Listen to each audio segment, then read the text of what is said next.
The Adventure of Johnnie Waverly. By Agatha Christie. You can understand the feelings of a mother, said Mrs. Waverly for perhaps the 6th time. She looked appealingly at Poirot. My little friend, always sympathetic to motherhood in distress, gesticulated reassuringly. But yes, I comprehend perfectly. Have faith in Papa Poirot. The police, began Mr. Waverly. His wife waved the interruption aside. I won't have anything more to do with the police. We trusted to them and look what happened. But I'd heard so much of Monsieur Poirot and the wonderful things he'd done, that I felt he might possibly be able to help us. A mother's feelings. Poirot hastily stemmed the reiteration with an eloquent gesture. Mrs. Waverly's emotion was obviously genuine, but it assorted strangely with her shrewd, rather hard type of countenance. When I heard later that she was the daughter of a prominent steel manufacturer of Birmingham who had worked his way up in the world from an office boy to his present eminence, I realized that she had inherited many of the paternal qualities. Mr. Waverly was a big, florid, jovial-looking man.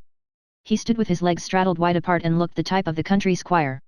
I suppose you know all about this business, Monsieur Poirot. The question was almost superfluous. For some days past the paper had been full of the sensational kidnapping of little Johnnie Waverly, the 3-year-old son and heir of Marquis Waverly, Esq., of Waverly Court, Surrey, one of the oldest families in England. The main facts I know, of course, but recount to me the whole story, monsieur, I beg of you. And in detail if you please. Well, I suppose the beginning of the whole thing was about 10 days ago when I got an anonymous letter, beastly things, anyway that I couldn't make head or tail of. The writer had the impudence to demand that I should pay him £25,000, Monsieur Poirot. Failing my agreement, he threatened to kidnap Johnnie. Of course I threw the thing into the waste paper basket without more ado. Thought it was some silly joke. 5 days later I got another letter. Unless you pay, your son will be kidnapped on the 29th. That was on the 27th. Ada was worried, but I couldn't bring myself to treat the matter seriously. Damn it all, we're in England. Nobody goes about kidnapping children and holding them up to ransom. It is not a common practice, certainly, said Poirot. Proceed, monsieur. Well, Ada gave me no peace, so, feeling a bit of a fool, I laid the matter before Scotland Yard. They didn't seem to take the thing very seriously, inclined to my view that it was some silly joke. On the 28th I got a third letter. You have not paid. Your son will be taken from you at 12 o'clock noon tomorrow, the 29th. It will cost you £50,000 to recover him. Up I drove to Scotland Yard again. This time they were more impressed. They inclined to the view that the letters were written by a lunatic, and that in all probability an attempt of some kind would be made at the hour stated. They assured me that they would take all due precautions. Inspector McNeil and a sufficient force would come down to Waverly on the morrow and take charge. I went home much relieved in my mind. Yet we already had the feeling of being in a state of siege. I gave orders that no stranger was to be admitted, and that no one was to leave the house. The evening passed off without any untoward incident, but on the following morning my wife was seriously unwell. Alarmed by her condition, I sent for Dr. Dacres. Her symptoms appeared to puzzle him. While hesitating to suggest that she had been poisoned, I could see that that was what was in his mind. There was no danger, he assured me, but it would be a day or two before she would be able to get about again. Returning to my own room, I was startled and amazed to find a note pinned to my pillow. It was in the same handwriting as the others and contained just 3 words, at 12 o'clock. I admit, Monsieur Poirot, that then I saw red. Someone in the house was in this, one of the servants. I had them all up, blackguarded them right and left. They never split on each other. It was Miss Collins, my wife's companion, who informed me that she had seen Johnnie's nurse slip down the drive early that morning. I taxed her with it, and she broke down. She had left the child with the nursery maid and stolen out to meet a friend of hers, a man. Pretty goings-on. She denied having pinned the note to my pillow. She may have been speaking the truth, I don't know. I felt I couldn't take the risk of the child's own nurse being in the plot. One of the servants was implicated, of that I was sure. Finally I lost my temper and sacked the whole bunch, nurse and all. I gave them an hour to pack their boxes and get out of the house. Mr. Waverly's red face was quite 2 shades redder as he remembered his just wrath. Was not that a little injudicious, monsieur? Suggested Poirot. For all you know, you might have been playing into the enemy's hands. Mr. Waverly stared at him. I don't see that. Send the whole lot packing, that was my idea. I wired to London for a fresh lot to be sent down that evening. In the meantime, there'd be only people I could trust in the house, my wife's secretary, Miss Collins, and Treadwell, the butler, who has been with me since I was a boy. And this Miss Collins, how long has she been with you? Just a year, said Mrs. Waverly. She has been invaluable to me as a secretary companion, and is also a very efficient housekeeper. The nurse. She has been with me 6 months. She came to me with excellent references. All the same, I never really liked her, although Johnnie was quite devoted to her. Still, I gather she had already left when the catastrophe occurred. Perhaps, Monsieur Waverly, you will be so kind as to continue. Mr. Waverly resumed his narrative. Inspector McNeil arrived about 10:30. The servants had all left by then. He declared himself quite satisfied with the internal arrangements. He had various men posted in the park outside, guarding all the approaches to the house, and he assured me that if the whole thing were not a hoax, we should undoubtedly catch my mysterious correspondent. I had Johnnie with me, and he and I and the inspector went together into a room we call the council chamber. The inspector locked the door. There is a big grandfather clock there, and as the hands drew near to 12, I don't mind confessing that I was as nervous as a cat. There was a whirring sound, and the clock began to strike. I clutched Johnnie. I had a feeling a man might drop from the skies.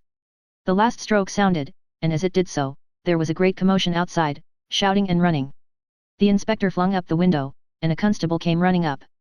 "We've got him, sir," he panted. "He was sneaking up through the bushes. He's got a whole dope outfit on him." We hurried out on the terrace where two constables were holding a ruffianly-looking fellow in shabby clothes, who was twisting and turning in a vain endeavour to escape. One of the policemen held out an unrolled parcel which they had wrested from their captive. It contained a pad of cotton wool and a bottle of chloroform. It made my blood boil to see it. There was a note, too, addressed to me. I tore it open. It bore the following words: "You should have paid up. To ransom your son will now cost you 50,000. In spite of all your precautions he has been abducted at 12 o'clock on the 29th as I said." I gave a great laugh, the laugh of relief, but as I did so I heard the hum of a motor and a shout. I turned my head. Racing down the drive towards the South Lodge at a furious speed was a low, long grey car. It was the man who drove it who had shouted, but that was not what gave me a shock of horror. It was the sight of Johnnie's flaxen curls. The child was in the car beside him. The inspector ripped out an oath. "The child was here not a minute ago," he cried. His eyes swept over us. We were all there, myself, Treadwell, Miss Collins. "When did you see him last, Mr. Waverly?" I cast my mind back, trying to remember. When the constable had called us, I had run out with the inspector, forgetting all about Johnnie. And then there came a sound that startled us, the chiming of a church clock from the village. With an exclamation the inspector pulled out his watch. It was exactly 12 o'clock. With one common accord we ran to the council chamber. The clock there marked the hour as 10 minutes past.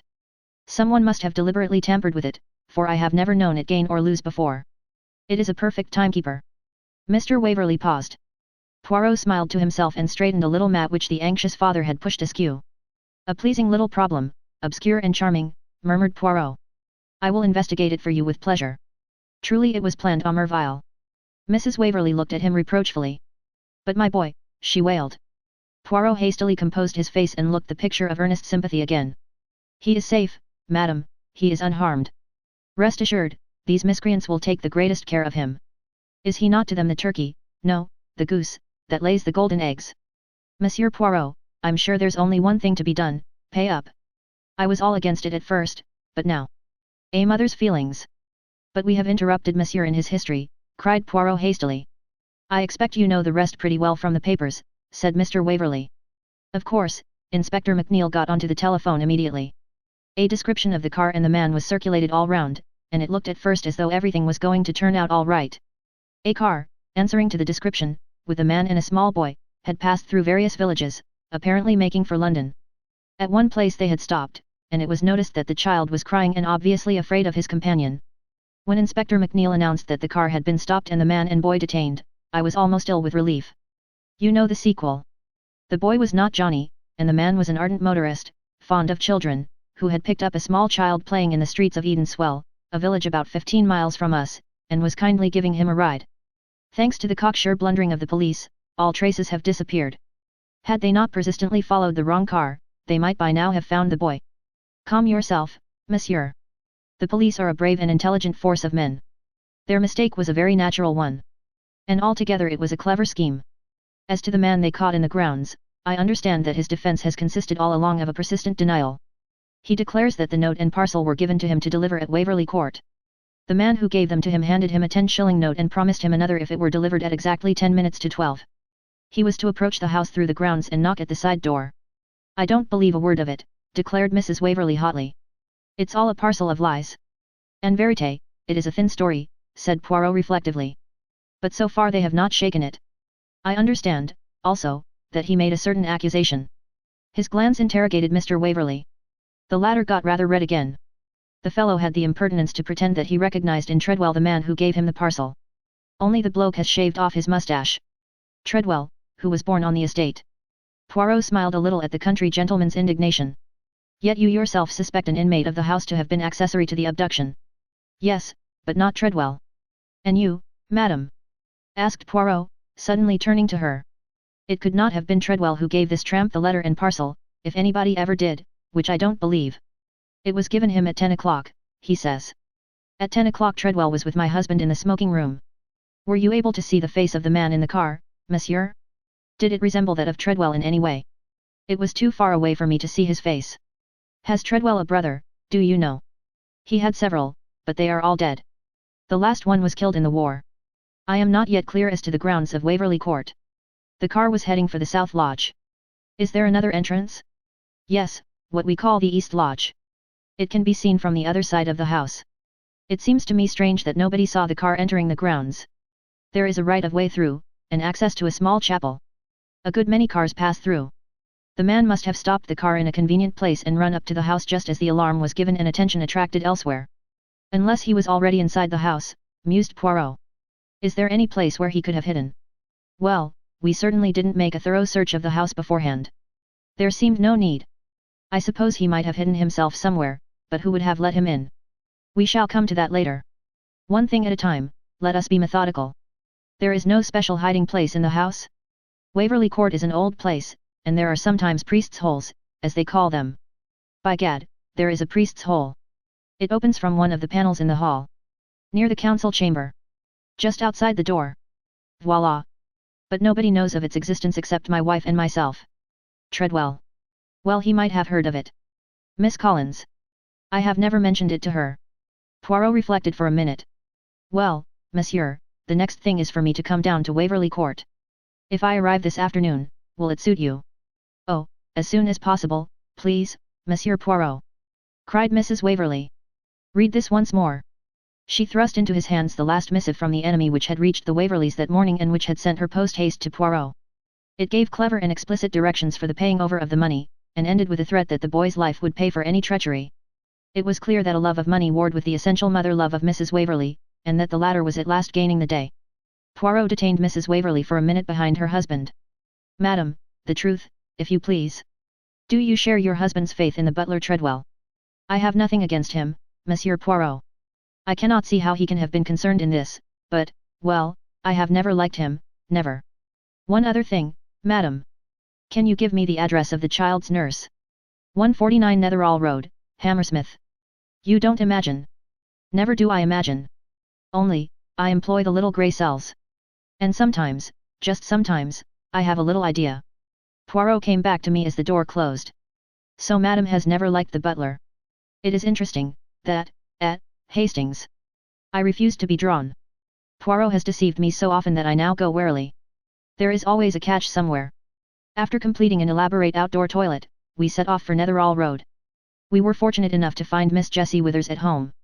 She was a pleasant-faced woman of 35, capable and superior.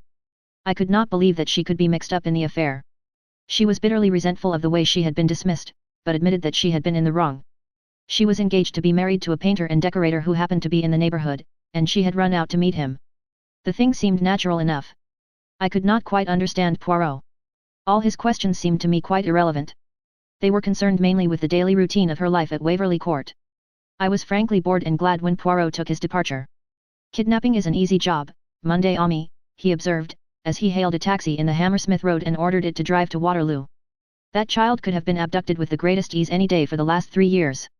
I don't see that advances us much, I remarked coldly. Au contraire, it advances us enormously, but enormously. If you must wear a tie pin, Hastings, at least let it be in the exact center of your tie. At present it is at least a 1/16 of an inch too much to the right. Waverly Court was a fine old place and had recently been restored with taste and care. Mr. Waverly showed us the council chamber, the terrace, and all the various spots connected with the case. Finally, at Poirot's request, he pressed a spring in the wall, a panel slid aside, and a short passage led us into the priest's hole. You see, said Waverly. There is nothing here. The tiny room was bare enough, there was not even the mark of a footstep on the floor. I joined Poirot where he was bending attentively over a mark in the corner. What do you make of this, my friend? There were 4 imprints close together. A dog, I cried. A very small dog, Hastings. A palm. Smaller than a palm. A griffin. I suggested doubtfully. Smaller even than a griffin. A species unknown to the Kennel Club. I looked at him. His face was alight with excitement and satisfaction. I was right, he murmured. I knew I was right. Come, Hastings. As we stepped out into the hall and the panel closed behind us, a young lady came out of a door farther down the passage. Mr. Waverly presented her to us. Miss Collins. Miss Collins was about 30 years of age, brisk and alert in manner. She had fair, rather dull hair, and wore pince-nez. At Poirot's request, we passed into a small morning room, and he questioned her closely as to the servants and particularly as to Treadwell. She admitted that she did not like the butler. He gives himself airs, she explained. They then went into the question of the food eaten by Mrs. Waverly on the night of the 28th. Miss Collins declared that she had partaken of the same dishes upstairs in her sitting room and had felt no ill effects. As she was departing, I nudged Poirot. The dog, I whispered. Ah, yes, the dog. He smiled broadly. Is there a dog kept here by any chance, mademoiselle? There are 2 retrievers in the kennels outside. No, I mean a small dog, a toy dog. No, nothing of the kind. Poirot permitted her to depart. Then, pressing the bell, he remarked to me, she lies, that Mademoiselle Collins. Possibly I should, also, in her place. Now for the butler. Treadwell was a dignified individual. He told his story with perfect aplomb, and it was essentially the same as that of Mr. Waverly. He admitted that he knew the secret of the priest's hole. When he finally withdrew, pontifical to the last, I met Poirot's quizzical eyes. What do you make of it all, Hastings? What do you? I parried. How cautious you become. Never, never will the grey cells function unless you stimulate them. Ah, but I will not tease you. Let us make our deductions together. What points strike us specially as being difficult? There is one thing that strikes me, I said. Why did the man who kidnapped the child go out by the South Lodge instead of by the East Lodge where no one would see him? That is a very good point, Hastings, an excellent one. I will match it with another. Why warn the Waverleys beforehand? Why not simply kidnap the child and hold him to ransom? Because they hoped to get the money without being forced to action. Surely it was very unlikely that the money would be paid on a mere threat. Also they wanted to focus attention on 12 o'clock, so that when the tramp man was seized, the other could emerge from his hiding place and get away with the child unnoticed. That does not alter the fact that they were making a thing difficult that was perfectly easy. If they do not specify a time or date, nothing would be easier than to wait their chance, and carry off the child in a motor one day when he is out with his nurse. Yet, yes, I admitted doubtfully. In fact, there is a deliberate playing of the farce. Now let us approach the question from another side. Everything goes to show that there was an accomplice inside the house. Point number 1, the mysterious poisoning of Mrs. Waverly. Point number 2, the letter pinned to the pillow. Point number 3, the putting on of the clock 10 minutes, all inside jobs. And an additional fact that you may not have noticed. There was no dust in the priest's hole. It had been swept out with a broom. Now then, we have 4 people in the house. We can exclude the nurse, since she could not have swept out the priest's hole, though she could have attended to the other 3 points. 4 people, Mr. and Mrs. Waverly, Treadwell the butler, and Miss Collins. We will take Miss Collins first. We have nothing much against her, except that we know very little about her, that she is obviously an intelligent young woman, and that she has only been here a year. She lied about the dog, you said, I reminded him. Ah, yes, the dog. Poirot gave a peculiar smile. Now let us pass to Treadwell. There are several suspicious facts against him. For one thing, the tramp declares that it was Treadwell who gave him the parcel in the village. But Treadwell can prove an alibi on that point. Even then, he could have poisoned Mrs. Waverly, pinned the note to the pillow, put on the clock, and swept out the priest's hole. On the other hand, he has been born and bred in the service of the Waverleys. It seems unlikely in the last degree that he should connive at the abduction of the son of the house. It is not in the picture. Well, then. We must proceed logically, however absurd it may seem. We will briefly consider Mrs. Waverly. But she is rich, the money is hers. It is her money which has restored this impoverished estate. There would be no reason for her to kidnap her son and pay over her money to herself. Her husband, now, is in a different position. He has a rich wife. It is not the same thing as being rich himself. In fact, I have a little idea that the lady is not very fond of parting with her money, except on a very good pretext. But Mr. Waverly, you can see at once, he is bon viveur. Impossible, I spluttered. Not at all. Who sends away the servants? Mr. Waverly. He can write the notes, drug his wife, put on the hands of the clock, and establish an excellent alibi for his faithful retainer Treadwell. Treadwell has never liked Mrs. Waverly. He is devoted to his master and is willing to obey his orders implicitly. There were 3 of them in it. Waverly, Treadwell, and some friend of Waverly. That is the mistake the police made. They made no further inquiries about the man who drove the grey car with the wrong child in it. He was the 3rd man. He picks up a child in a village nearby, a boy with flaxen curls.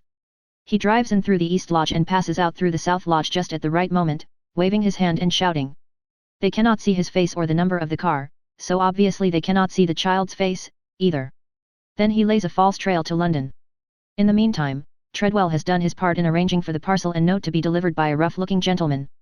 His master can provide an alibi in the unlikely case of the man recognizing him, in spite of the false mustache he wore. As for Mr. Waverly, as soon as the hullabaloo occurs outside, and the inspector rushes out, he quickly hides the child in the priest's hole, and follows him out. Later in the day, when the inspector is gone and Miss Collins is out of the way, it will be easy enough to drive him off to some safe place in his own car. But what about the dog? I asked. And Miss Collins lying? That was my little joke. I asked her if there were any toy dogs in the house, and she said no, but doubtless there are some, in the nursery. You see, Mr. Waverly placed some toys in the priest's hole to keep Johnny amused and quiet. Monsieur Poirot, Mr. Waverly entered the room. Have you discovered anything? Have you any clue to where the boy has been taken? Poirot handed him a piece of paper. Here is the address. But this is a blank sheet. Because I am waiting for you to write it down for me. What the? Mr. Waverly's face turned purple. I know everything, monsieur. I give you 24 hours to return the boy. Your ingenuity will be equal to the task of explaining his reappearance. Otherwise, Mrs. Waverly will be informed of the exact sequence of events. Mr. Waverly sank down in a chair and buried his face in his hands. He is with my old nurse, 10 miles away. He is happy and well cared for. I have no doubt of that. If I did not believe you to be a good father at heart, I should not be willing to give you another chance. The scandal. Exactly. Your name is an old and honored one. Do not jeopardize it again. Good evening, Mr. Waverly. Ah, by the way, one word of advice. Always sweep in the corners.